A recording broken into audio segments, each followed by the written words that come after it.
नमस्कार. Manifest with Vrushali या माझ्या चॅनलमध्ये मी वृषाली गद्रे तुमच्या सर्वांचं मनपूर्वक स्वागत करते.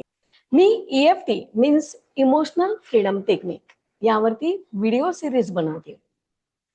पण आज मला खरंच असं वाटलं की मला टॅपिंगमुळे काय काय अनुभव आलेत आणि माझ्या आयुष्यात काय काय बदल झालेत हे मला तुम्हाला आज सांगायचंय. सुरू करूया. बऱ्याचदा असं वाटतं की टॅपिंगमुळे काय होणार आहे. मलाही वाटायचं असंच की टॅपिंग केलं तरी काय असा फरक पडणार आहे. पण खरंच काही फरक पडतोय का? आपल्यामध्ये काही बदल जाणवेल का? या विचाराने मी टॅपिंगला सुरुवात केली. करून तर बघू, झाला बदल तर माझ्यामध्येच होणार आहे किंवा माझ्या आयुष्यामध्येच बदल घडणार आहे. मग टॅपिंग करून बघायला काय हरकत आहे? खरंच माझ्यामध्ये खूप चांगले बदल झाले. पहिला सगळ्यात मला फायदा झाला ते म्हणजे माझं मन शांत व्हायला लागलं. मी व्यवस्थित रोज टॅपिंग करायला सुरुवात केली. मग हळूहळू मला ती सवय व्हायला लागली. एक दिवस जरी टॅपिंग केलं नाही तरी मला काहीतरी असं चुकल्यासारखं वाटायला लागलं. जरा मला ओव्हर थिंकिंग, स्ट्रेस किंवा इमोशनल ब्लॉक हे जरा जाणवले की मी लगेच टॅपिंग करायची. पण खरंच सांगते की या सगळ्याची इंटेन्सिटी ही कमी झाल्यासारखी वाटायची. खरं तर कमी झाल्यासारखी वाटायची नाही तर ती व्हायची. दुसरी गोष्ट म्हणजे इमोशन्स सप्रेस करण्यापेक्षा त्यांना प्रोसेस करायला मदत झाली.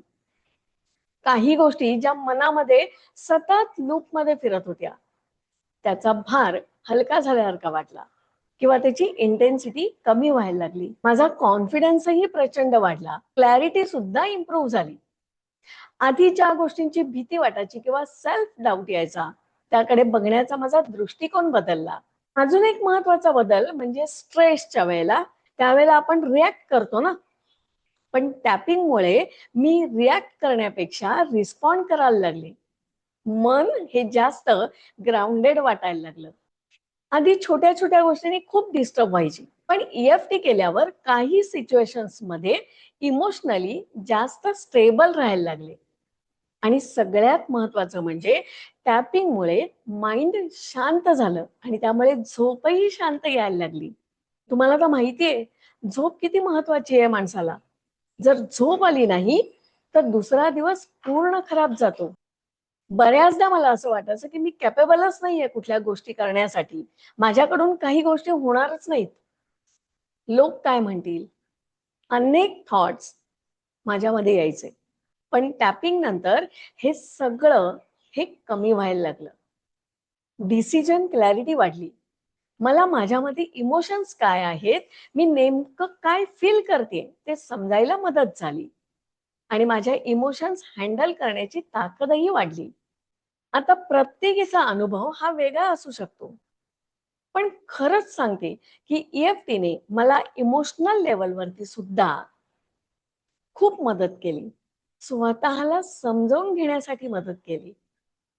येस, स्वतःला समजून घेणं जे आपण कधीच करत नाही. आपण सगळ्यांना समजून घेतो पण स्वतःला मात्र कधीच समजून घेत नाही.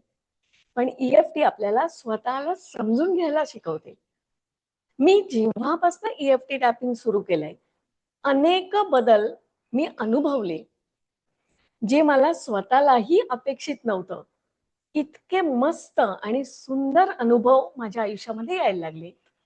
जर तुम्ही सुद्धा स्ट्रेस, ओव्हर थिंकिंग किंवा इमोशनल ब्लॉकेजेस मधून तुम्हीही जात असाल तर EFT एकदा नक्की करून बघायला काहीच हरकत नाही.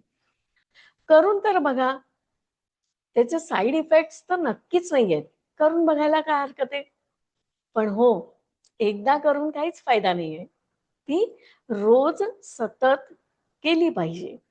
तरच आपल्यामध्ये बदल घडतो आणि अनुभव मिळतात आपल्याला. तुम्हालाही जर असेच अनुभव घ्यायचे असतील तर माझ्या WhatsApp ग्रुपला नक्की जॉईन व्हा. माझ्या WhatsApp ग्रुपची लिंक मी डिस्क्रिप्शन बॉक्समध्ये दिलेली आहे. धन्यवाद.